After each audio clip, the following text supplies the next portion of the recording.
Dalam perspektif sejarah nabi-nabi, agama pertama di dunia bukanlah sebuah sistem penyembahan yang rumit dengan banyak dewa, melainkan sebuah konsep keesaan yang mutlak yang disebut sebagai tauhid.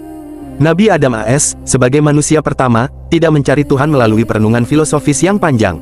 Ia mengenal penciptanya secara langsung melalui wahyu dan dialog. Agama Nabi Adam adalah agama fitrah, yaitu kesadaran alami bahwa hanya ada satu kekuatan yang menciptakan, mengatur, dan berhak disembah, yaitu Allah SWT. Pada masa ini, ajaran agama sangatlah sederhana namun mendalam. Fokus utamanya adalah ketaatan total kepada perintah Sang Pencipta. Syariat fungsional, seperti tata cara berkeluarga, cara bersyukur, dan cara memohon ampunan, sebagaimana pertobatan Adam setelah turun ke bumi. Akhlak mulia, yang menjadi pedoman hubungan antara Adam, Hawa, dan anak-anak mereka. Tidak ada berhala, tidak ada kuil, dan tidak ada ritual yang menyimpang. Seluruh bumi pada saat itu adalah masjid atau tempat sujud yang suci. Agama pertama ini bersifat universal bagi seluruh umat manusia yang saat itu masih berada dalam satu garis keturunan langsung.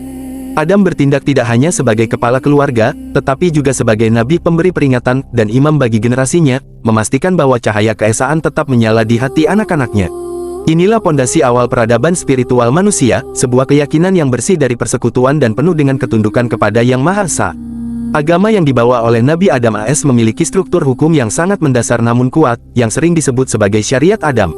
Karena populasi manusia saat itu masih terdiri dari satu keluarga besar anak-anak Adam dan Hawa, fokus utama ajaran agama adalah pada regulasi sosial dan ibadah syukur. Beberapa pilar utama dalam agama Nabi Adam meliputi penyembahan hanya kepada Allah, tidak ada perantara dalam doa. Adam mengajarkan anak-anaknya bahwa hubungan dengan Sang Pencipta bersifat langsung. Sistem kurban, sebagai bentuk pembuktian ketaatan dan ketakwaan. Peristiwa kurban Habil dan Kabil menjadi catatan sejarah pertama mengenai ritual pengorbanan yang diterima berdasarkan keikhlasan hati, bukan sekadar materi. Aturan pernikahan, untuk menjaga kelangsungan garis keturunan, Allah menetapkan syariat khusus pernikahan silang antar anak-anak Adam yang lahir berpasangan, sebuah hukum yang berlaku khusus hanya pada masa itu. Pada periode ini, agama tidak dipahami sebagai organisasi, melainkan sebagai jalan hidup, way of life. Nabi Adam berperan sebagai guru yang menceritakan kembali pengalaman hidup di surga sebagai pengingat akan tujuan akhir manusia. Ia juga memberikan peringatan keras tentang tipu daya iblis yang pernah membuatnya tergelincir.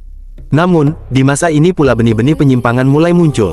Iri hati dan nafsu yang tidak terkendali, seperti dalam kasus Kabil, menjadi ujian pertama bagi penganut agama tauhid. Meskipun ajaran tetap murni, manusia mulai menyadari bahwa menjalankan agama memerlukan perjuangan melawan hawa nafsu. Agama pada era ini adalah perjuangan untuk menjaga kesucian diri di tengah bumi yang mulai menawarkan berbagai godaan duniawi. Pada periode ini, umat manusia mulai terbagi menjadi dua kelompok besar yang memiliki cara hidup berbeda. Satu kelompok tetap setia pada ajaran Nabi Syits yang menetap di wilayah pegunungan dengan kehidupan yang bersahaja dan taat beribadah. Sementara kelompok lain, yang merupakan keturunan Kabil, mulai membangun peradaban di dataran rendah yang lebih mengutamakan kemewahan duniawi, musik, dan hiasan fisik.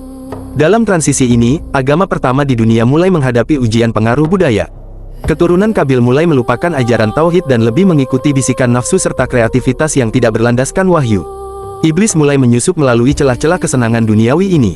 Meskipun secara resmi berhala belum disembah, kecintaan yang berlebihan pada dunia mulai mengikis esensi pengabdian kepada Tuhan.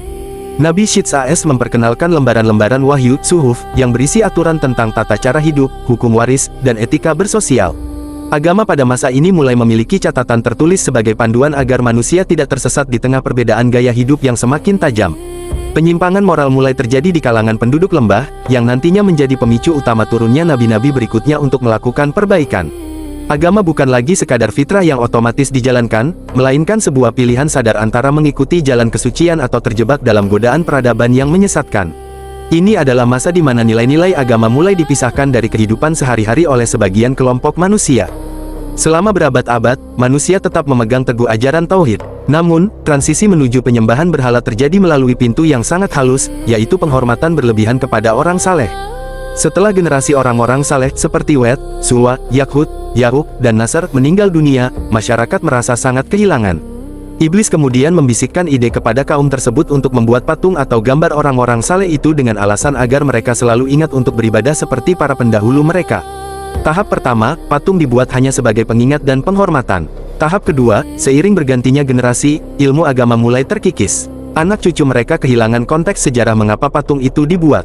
Tahap ketiga, iblis membisikkan bahwa nenek moyang mereka menyembah patung-patung tersebut untuk meminta hujan dan pertolongan. Pada titik inilah, agama pertama Tauhid mulai tertutup oleh kabut kesyirikan.